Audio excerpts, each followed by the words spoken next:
It's the Draftsmen Show. Let me talk about this class that I've been teaching with Vance Kovacs. This has been the first meeting was to say, look, who do I want? What kind of work do I want to do? Mm-hmm. What kind of style do I want to work in? And then choose those stylistic masters. And then we put them up and talk about how sometimes our choices of parents might be based on superficial things. I love how this dad dresses. I love how this mom wears her hair. But they may not be the best parents. And this is one of the first things that we see a lot is whatever is hot right now, whoever is happening right now, whoever's got the most pizzazzy technique, a lot of people will choose those artists and not see that they will 10, 15 years from now look very dated, perhaps, or may not be the best person to adopt as a parent. And then the next thing is we don't want just one stylistic influence.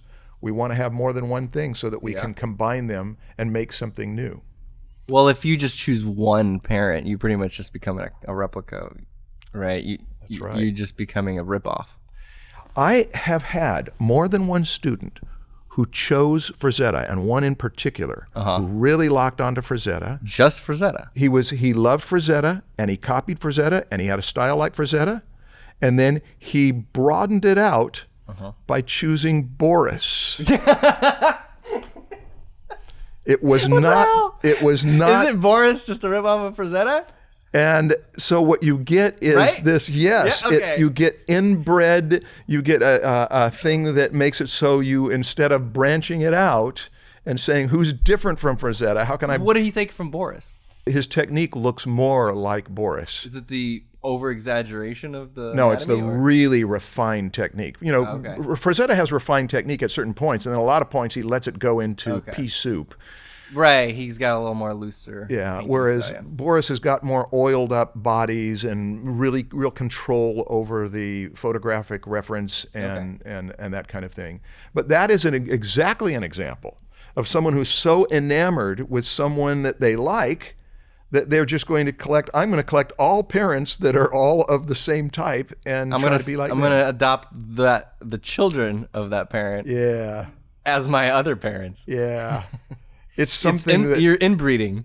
You don't want to do that. It's something that there have to be a lesson. We have to have a little talk about genetics here. Yeah. Ooh, gross. The choice of your parents makes a big difference in how you develop as an artist. So we start to break down attitudes and skills and styles. And if you're doing sci-fi and fantasy, it makes perfect sense that you're going to adopt parents who are sci-fi fantasy artists. But if that's all you do and you don't go outside of that, it means that you are going to be rehashing a lot of the same. Yeah. So we deal with this, and the best way to deal with it is to actually have you get your stuff out in front of you and speak to those specific issues. Sometimes it's attitude. Some people are great painters and great at composition and great at all the technical stuff about painting, but they pose everybody in fake poses.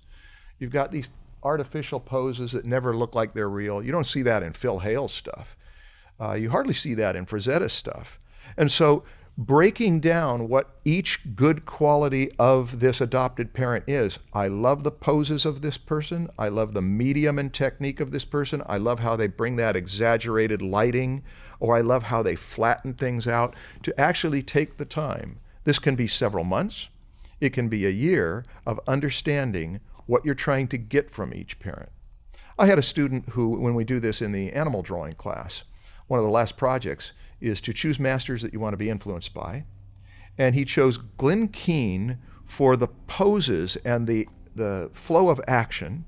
He chose that black sad guy, I'm sorry I don't know his name, as the kinds of characters that he wanted to do. Mm-hmm. And then he had a particular comic book artist that he liked for the stylistic technique, the outlines and the way the gradations are handled. And so by making the choice that I'm going to combine these specific elements of these three characters, he is composing a new dish. Yeah. He's making a new thing. And that is, choosing your parents is creative work.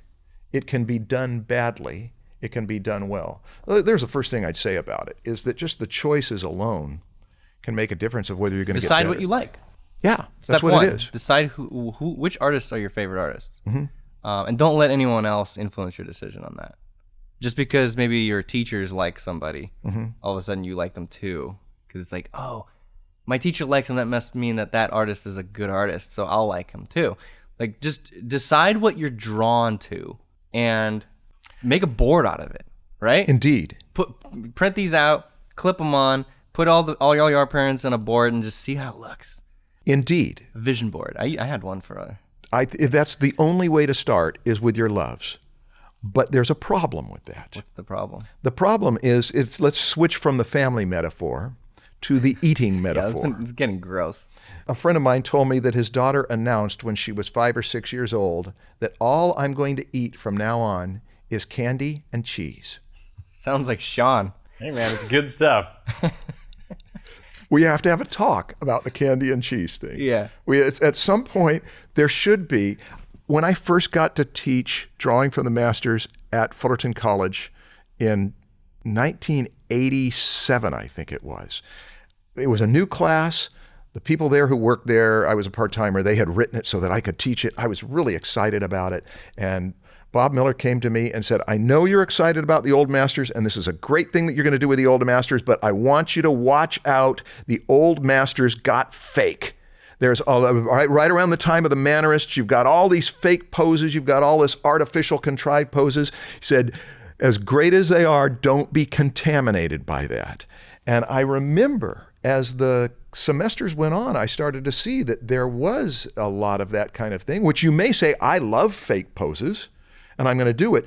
But to have somebody warn you that you may like this person and they do dress well, but they've got really terrible manners.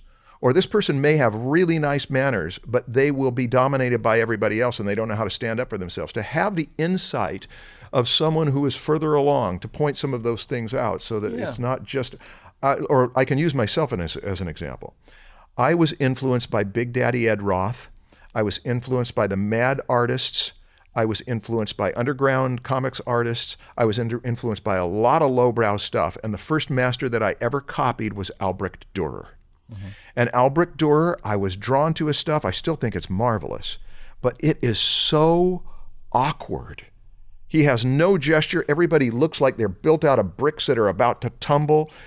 And I think I picked up that quality from him and then spend decades trying to get past that quality. I don't know whether to blame Albrecht Durer for my awkward drawing qualities or whether I should say that I was just drawn towards someone who was awkward. Take some responsibility in your life, Marshall. Yeah, I take responsibility for the fact that I have awkward vibes in me.